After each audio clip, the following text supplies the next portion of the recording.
मन के अंधियारी भागे, नवा बिहान अब आगे। गुरु आए तुर दुआरी, कृपा के गंगा बहागे। सतनाम के मीठर बोली, जन जन माँ बोझ उठागे। जय सतनाम,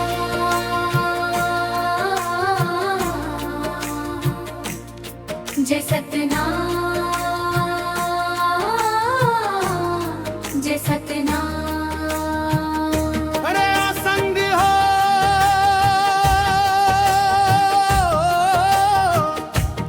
जय सतनाम गूंजे रे।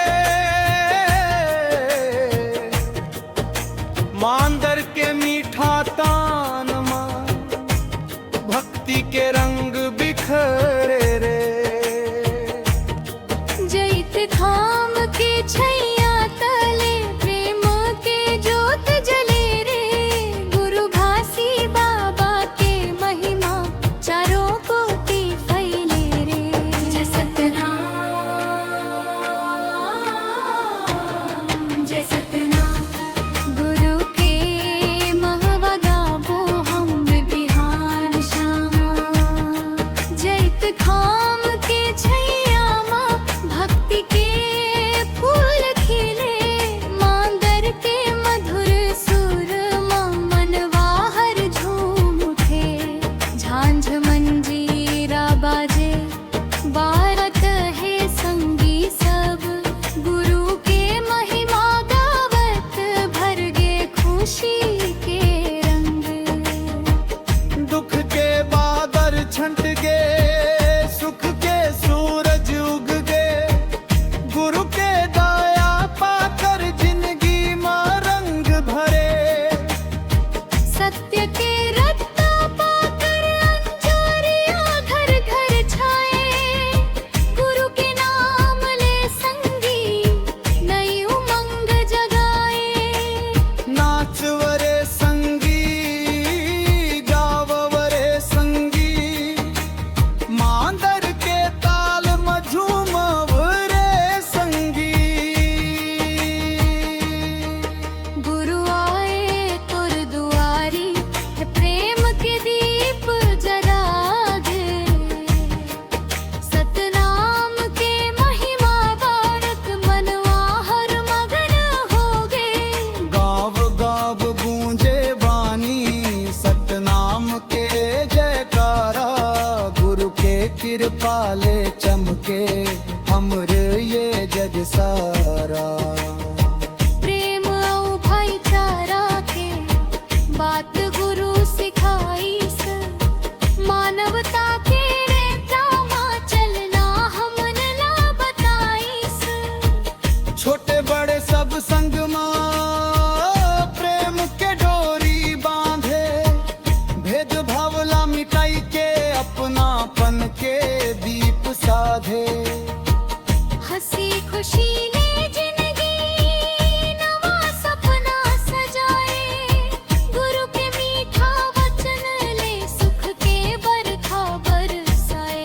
जय सतनाम,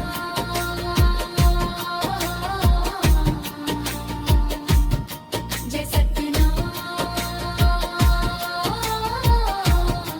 गुरु के महिमा गावो हम बिहान शाम। जय सतनाम।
खुशियाँ भारी।